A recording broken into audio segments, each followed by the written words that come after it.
If you're watching this, that means you're probably very much interested in going to academic art school. And if you are, then I hope this video can help you because I will be discussing the top 5 things I wish I knew before going to academic art school. Before we continue though, hello, my name is Laura Ringelbeyer and my channel is all about academic techniques and I teach you everything I learned at academic art school so that you can improve your work at home. Before I tell you the 5 things I wish I knew, I do want to mention that this is just based on my own experience going to 2 different academic art schools, and it might not be representative of what everyone experiences, but I just want to share my own personal experience in case this might help you on your path and your journey into the academic art world. So let's begin. The first thing I wish I knew before going to academic art school is it's okay to suck. Yes, your work is going to probably suck in the beginning. All of your drawings, all of your paintings, they might not be great, and that's fine because everyone starts somewhere. Everyone starts at the beginning. And if you think about it, even the old masters, they weren't born with the ability to perfectly draw and paint.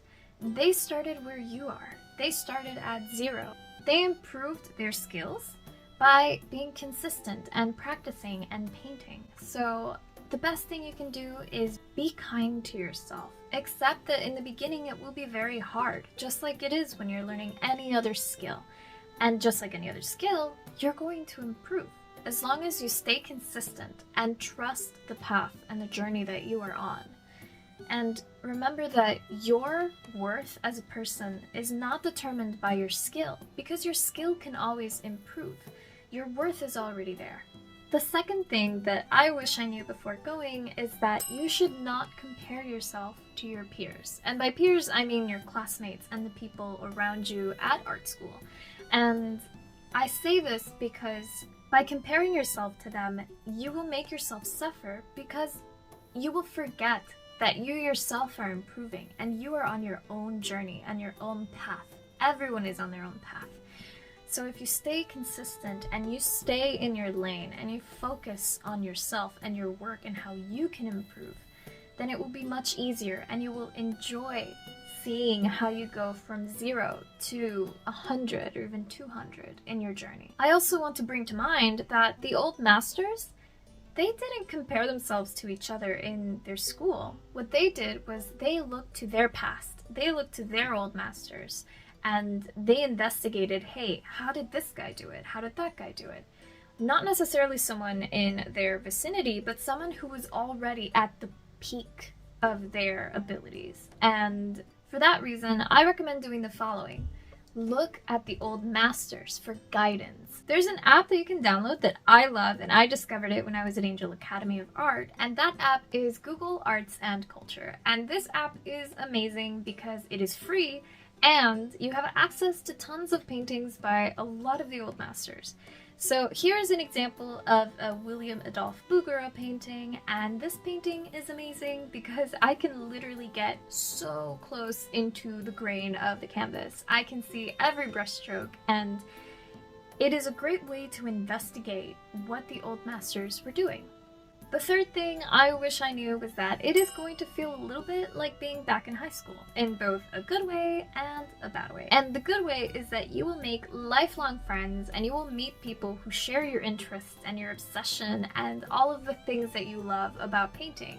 And what's beautiful about it is that these lifelong friends, they will stay with you and support you through your journey, and you will do the same for them.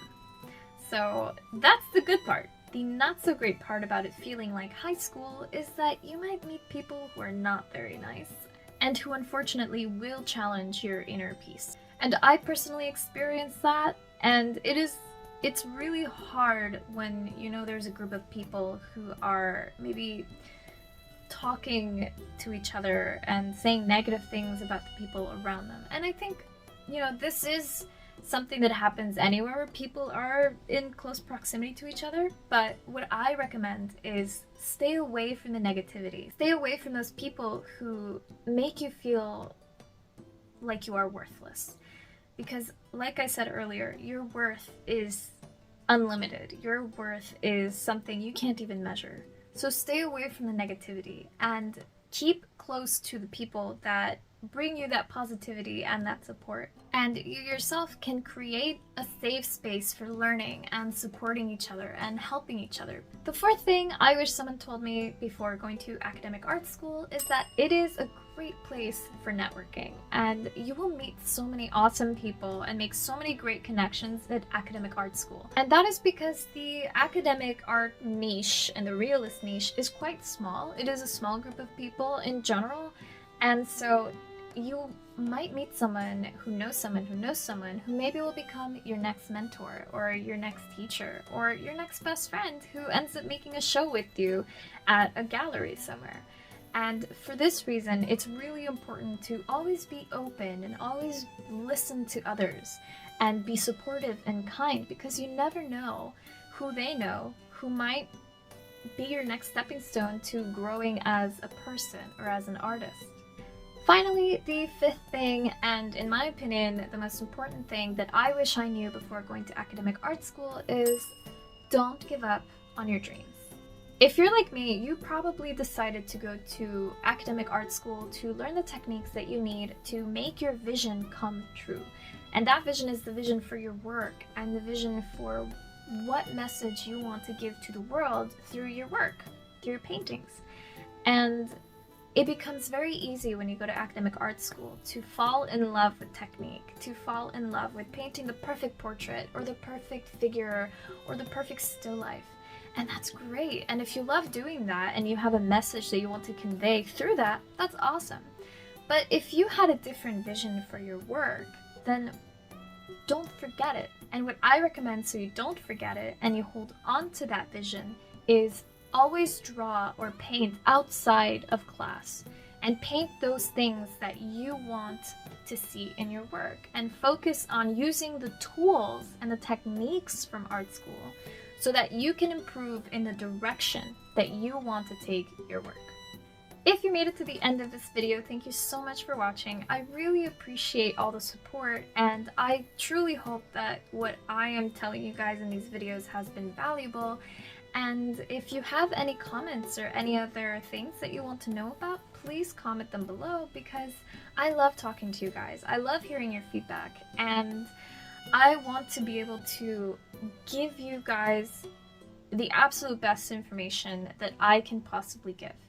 So please don't forget to like and subscribe if you haven't already, and I will see you in the next one.